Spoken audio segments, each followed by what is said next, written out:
ഇതെന്ത് അധികാരത്തോടെ ഉള്ള പ്രബോധനമോ?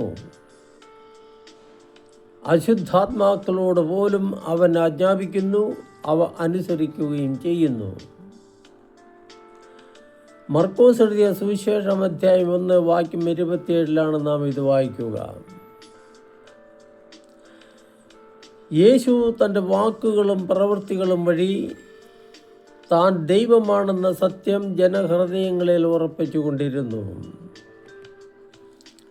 അവിടുന്ന് രോഗികളെയും പിശാച് ബാധിതരെയും സുഖപ്പെടുത്തിക്കൊണ്ട് പ്രകൃതിയുടെയും പ്രകൃതി ശക്തികളുടെയും മേൽ തനിക്ക് അധികാരമുണ്ടെന്ന് സ്ഥാപിച്ചുകൊണ്ടിരുന്നു. അതോടൊപ്പം ദൈവരാജ്യത്തിൻ്റെ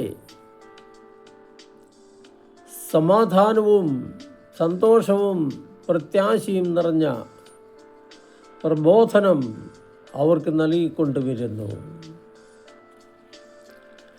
മനുഷ്യനെ സ്നേഹിക്കുന്ന, മനുഷ്യൻ്റെ കാര്യങ്ങളിൽ ഇടപെടുന്ന, അവൻ്റെ കൂടെ നടക്കുന്ന, മനുഷ്യന് പ്രാധാന്യം നൽകുന്ന, മനുഷ്യനെ ചേർത്ത് പിടിക്കുന്ന ഒരു ദൈവത്തെയാണ് യേശു ജനങ്ങൾക്ക് കാണിച്ചു കൊടുത്തുകൊണ്ടിരുന്നത്.